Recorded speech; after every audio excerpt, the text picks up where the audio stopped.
사사기 8장 1절부터 21절까지 저와 여러분이 교독으로 읽고 21절을 함께 읽도록 하겠습니다. 1절입니다. 에브라임 사람들이 기드온에게 이르되 네가 미디안과 싸우러 갈 때에 우리를 부르지 아니하였으니 우리를 이같이 대접함은 어찌 됨이냐 하고 그와 크게 다투는지라. 그들에게 이르되 내가 이제 행한 일이 너희가 한 것이 비교되었느냐.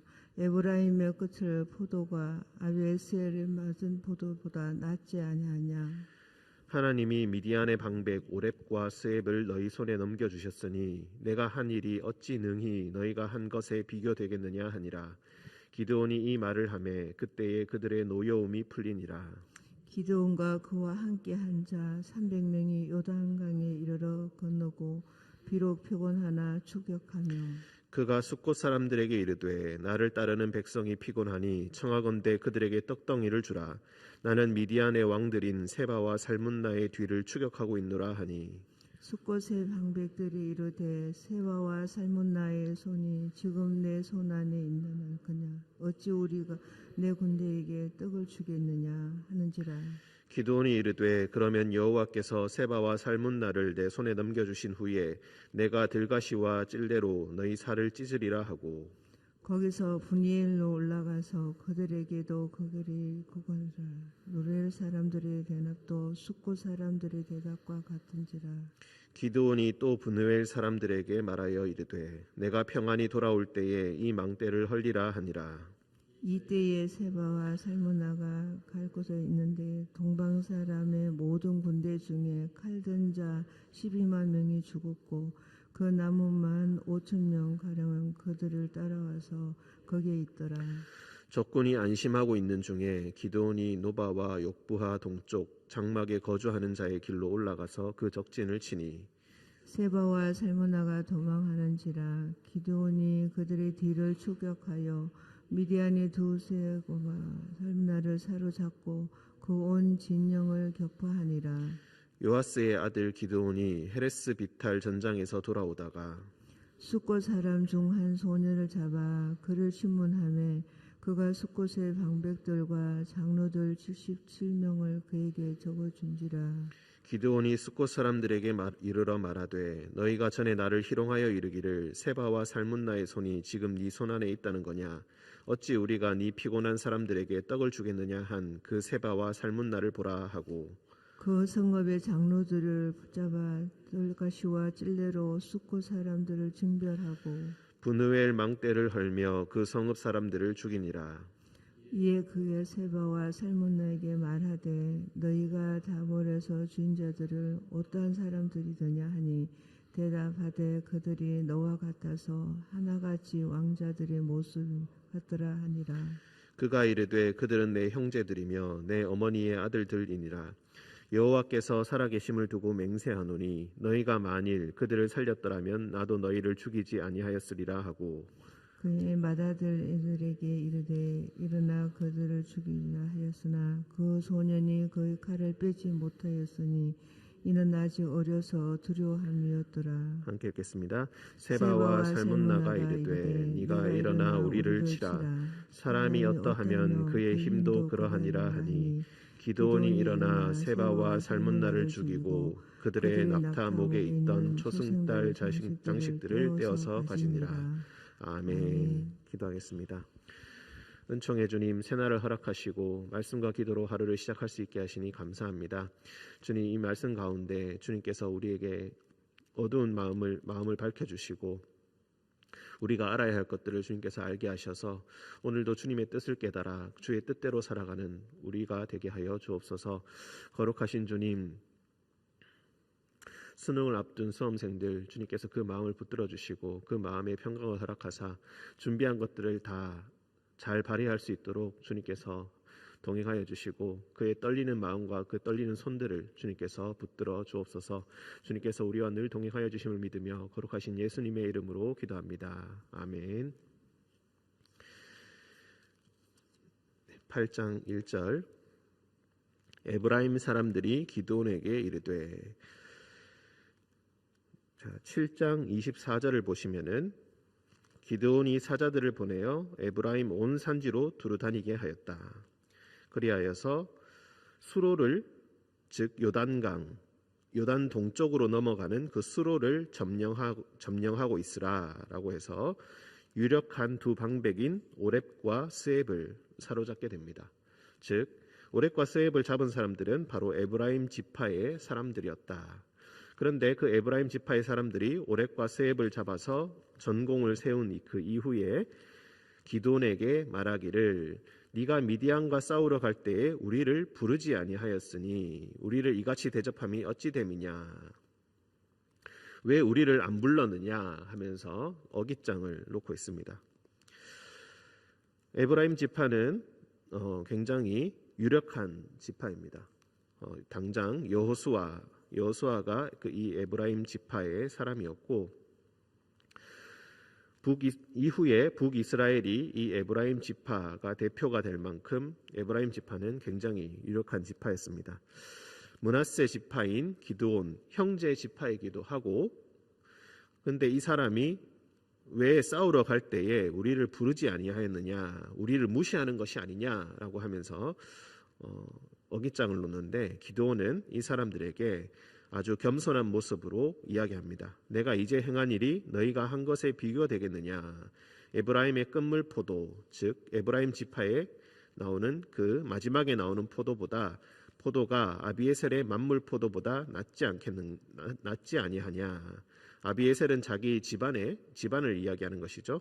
자기 집안보다 훨씬 낫지 아니하냐라고 이런 모습을 보임으로써 에브라임 지파의 노여움을 풀어줍니다.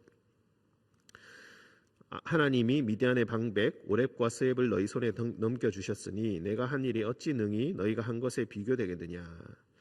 사실 실제로 전쟁에서 승리한 것은 기드온의 전쟁이고, 이 사람들은 도망가다가 그 추격하는 역할로서 결국 지도자 2명을 붙잡았다. 그거밖에는 사실 없는데, 에브라임 지파의 행한 일을 아주 크게 칭찬을 해주면서 그들을 대우를 해주게 됩니다. 이렇게 대우를 해주니까 기드온의 그들의 노여움이 풀리게 되었다. 에브라임 지파가 이렇게 어깃장을 놓는 일은 이후에 입다가 사사가 되었을 때도 이런 일이 일어나게 됩니다. 아주 유명한 이야기죠. 거기서는 결국 입다의 노여움을 사서 큰 살육이 일어나게 됩니다. 하지만 여기서는 기드온이 그들의 노여움을 풀어주게 된다. 4절, 기드온과 그와 함께한 자 300명이 요단강에 이르러 건너고 비록 피곤하나 추격하였다.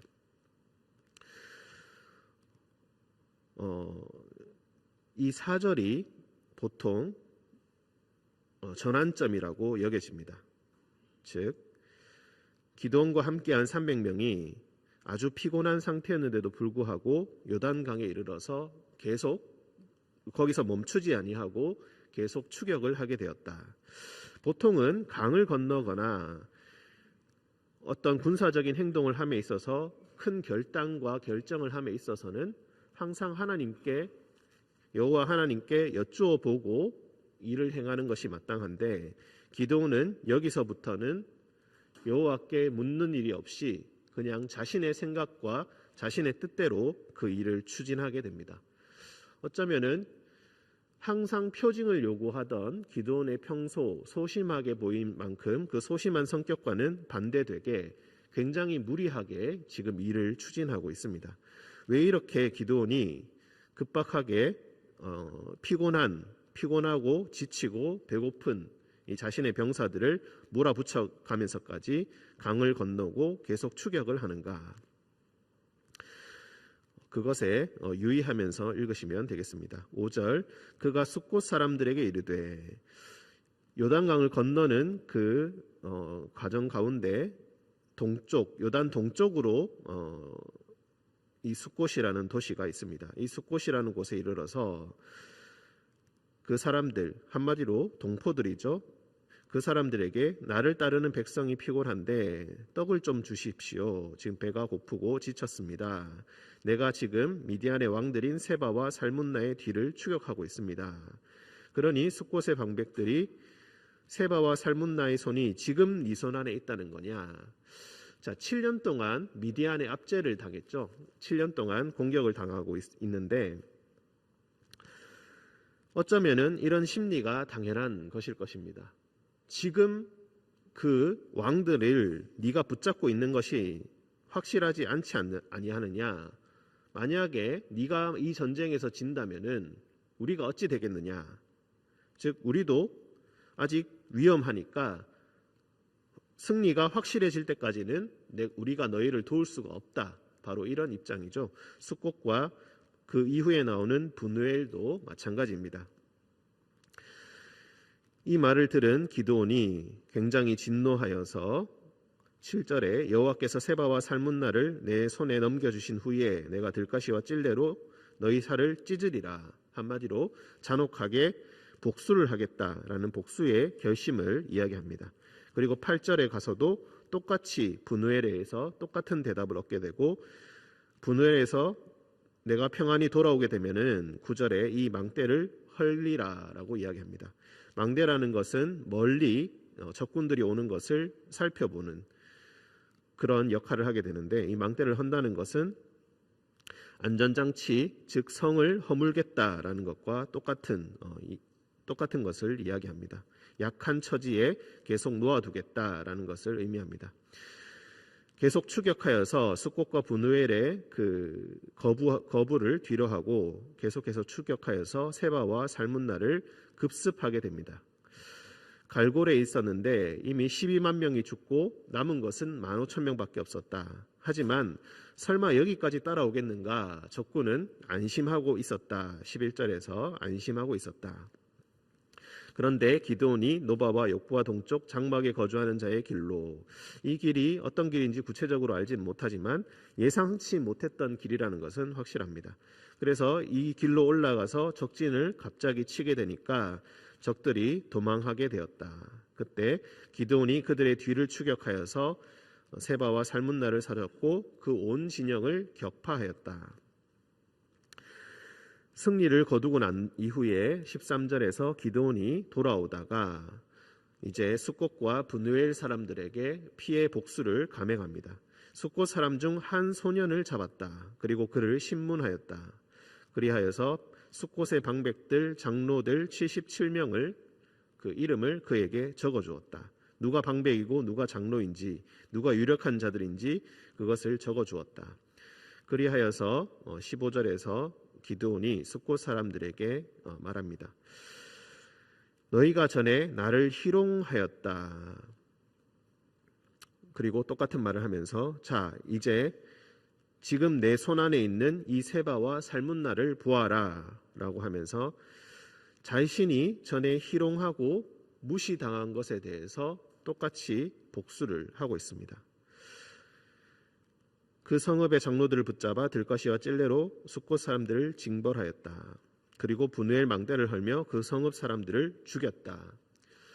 중요한 것은 이 숫곳과 분우엘 사람들이 자신의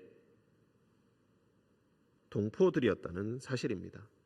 적이 아니라 미디안 사람들이 아니라 미디안 군사들이 아니라 바로 자신의 나라의 사람들이었고 한 예배 공동체 안에 소속된 사람들이었다. 다만 그 사람들의 입장에서 불안했기 때문에 무엇이 확실하지 않았기 때문에 승리가 확실함을 믿을 수가 없었기 때문에 그들은 도와주기를 거부한 것뿐인데 이 숫곳 사람들과 분우엘 사람들을 아주 잔혹하게 나를 무시했지라고 하면서 이렇게 처형을 하고 있다는 것입니다. 여기서부터 기드온이 요단강을 건널 때에 피곤한데도 불구하고 계속 무리하게 진격을 하고 그리고 자신의 동포들이 자신을 도와주지 않았다는 이유로 이렇게 잔혹하게 처형을 하는 그리고 복수를 하는 그런 모습을 보면서 이 전쟁이 과연 기드온 여호와의 전쟁인가 아니면은 자신의 명예를 위한 전쟁인가 이것이 점점 더 헷갈리게 된다는 것입니다. 그러면서 18절부터 21절까지는 이제 세바와 살문나를 처형하는 장면인데 세바와 살문나 미디안의 두 왕을 처형할 때는 처형할 때 이 숫곳과 분우엘 사람들과 어떻게 비교되는지 우리가 확인해 볼 수가 있겠습니다. 사실 이 세바와 살문나를 굉장히 존중하면서 그들을 처형하는 모습을 볼 수가 있겠습니다. 18절에서 특히 이 기드온의 속에 있는 생각이 드러나게 됩니다. 너희가 다볼에서 죽인 자들은 어떠한 사람들이냐? 아마도 성경이 나오지는 않지만 다볼에서 전쟁이 있었고 그리고 기드온의 가족들, 즉 형과 아우들이 아마도 죽임을 당했던 것 같습니다. 그러니 이 세바와 살문나가 그것을 이미 알고 있어서 그들이 너와 같아서 하나같이 왕자들의 모습과 같더라. 칭찬해주고 있는 것이죠. 왕의 아들들과 같은 그런 모습이었다. 그러니 19절에서 그가 이르되 기드온이 이르되 그들은 내 형제들이며 내 어머니의 아들들이다. 여호와께서 살아계심을 두고 맹세하노니. 숫곳과 분우엘 사람들을 처형할 때는 여호와의 이름은 단 한마디로 언급하지 않았는데 이 세바와 살문나에게는 이렇게 이야기합니다. 너희가 만일 내 형제들을 죽이지 않았다면 나도 너희를 죽이지 아니하였을 것이다. 여호와의 살아계심을 두고 맹세한다고는 하는데 결국에 속에 있는 것은 무엇입니까? 자신의 복수를 위해서 이렇게 행하였다는 것입니다. 무리하게 요단강을 건너는 그 순간부터 여호와의 전쟁을 수행한다는 자신의 사명은 잊어버리고 복수심만이 남아 있습니다. 그래서 자신의 길을 방해하는 숫곳과 분우엘 사람들, 자신을 도와주지 않았다는 이유로 자신의 동포들은 아주 잔혹하게 처형을 하고 그리고 이 세바와 살문나 자신의 형제들을 죽였기 때문에 나도 너희를 죽인다라고 이렇게 이야기를 합니다. 여호와의 뜻을 위해서 구원을 위해서 하나님의 행하심을 너희가 알게 하기 위해서 이런 일을 행한다라고 이야기하지 않고 너희들이 내 형제를 죽였기 때문에 나도 너희를 죽인다. 좋게 이야기하지만 결국 그 밑바닥에 깔린 생각은 바로 이것입니다. 복수를 하고 있다. 20절 그의 맏아들 여델에게 이르되 일어나 그들을 죽이라 하였으나 그 소년이 그의 칼을 빼지 못하였으니 이는 아직 어려서 두려워함이었더라. 맏아들로 하여금 대신 처형을 시키는 것은 이 적들에게 모욕을 주는 것이 아니라 이제 이후에 자신의 후사로서 자신의 후계자로서 힘을 실어주기 위해서 이렇게 행하는 것입니다. 하지만 아직 이 여델은 전쟁을 겪어보지 못했고 두려워하는 마음이 컸기 때문에 칼을 빼지도 못하였다. 사람을 죽이는 것 자체를 무서워하였다. 그러니 세바와 살문나가 네가 직접 일어나서 우리를 치라. 네가 우리를 처형하라. 하면서 사람이 어떠하면 그의 힘도 그러하니라. 이 말이 참 오묘하지만 결국 기드온을 칭찬하는 말로 우리가 이해할 수가 있겠습니다. 그래서 기드온이 이 둘을 처형하고 세바와 살문나를 죽이고 그들의 낙타목에 있던 초승달 장식들을 떼어서 가게 되었다. 즉 마치 전쟁에서 승리한 자들이 전리품을 챙기는 것처럼 내가 이 유명한 세바와 살문나를 죽였다. 이것을 자랑하기 위해서 그 표시를 하기 위해서 이 초승달 장식을 가져가게 되는데 결국 이 초승달 장식이라는 것은 그들이 섬기는 신들과 관련이 있었고 그리고 이 초승달 장식들을 26절에 보시면은 이것들을 다 떼어서 그들이 가져가게 되었고 그리고 그와 관련된 금으로 에봇을 만들어서 오브라에 두었고 온 이스라엘이 그것을 음란하게 위하게 되었다.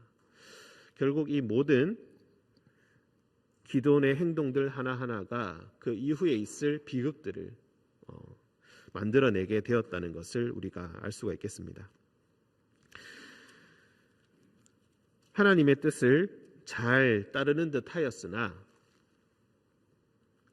유력한 지파, 에브라임 지파, 동포였던 에브라임 지파가 와서 따질 때에는 그들에게 겸손한 모습을 보여주고 그리고 자신의 길을 방해하고 자신보다 힘이 없다고 여기는 이 숫곳과 분우엘 사람들, 즉 자신보다 아래에 있다고 여기는 자들, 힘이 부족하다고 느끼는 자들의, 비록 동포라고 하지만 그들에게는 자신을 무시했다는 이유로 아주 잔혹하게 처형을 하고, 그리고 자신의 적인 세바와 살문나에게도 여호와의 살아계심을 두고 맹세한다라는 말을 하지만 결국 자신의 형제의 복수를 위해서 이 일을 행하고 있다라고 하면서 초승달 장식들을 떼어가는 그런 모습을 우리가 볼 수가 있겠습니다. 하나님께 그 많은 표징을 받고 하나님의 뜻을 분명히 알았음에도 불구하고 기드온은 끝끝내 자신의 온전한 믿음을 지키지 못했습니다.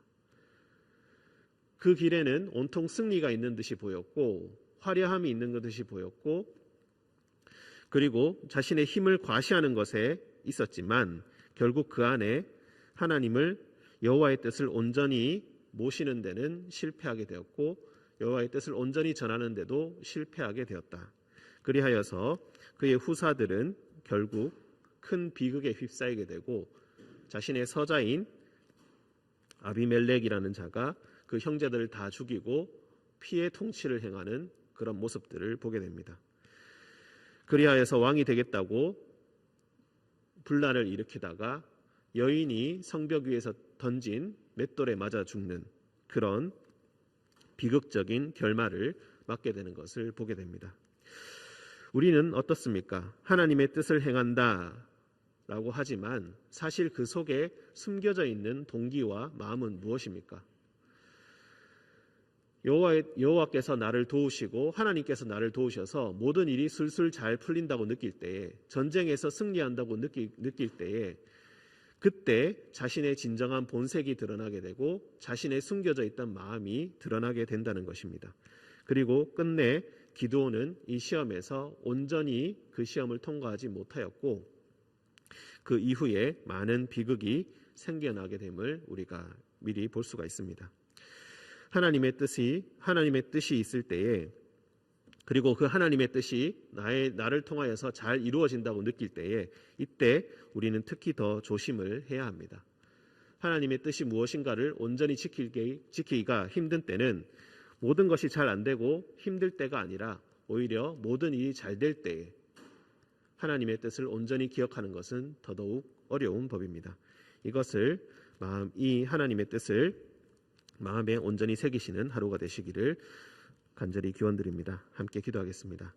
사랑의 주님,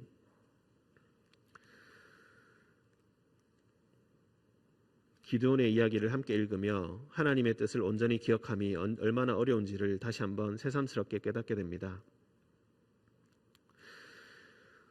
동족이든 적이든 힘이 있는 자에겐 대우를 하고 자신을 무시한 자에게는 잔혹하게 대하는 모습을 보면서 하나님의 뜻을 온전히 기억함이 얼마나 어려운지 다시 한번 생각합니다.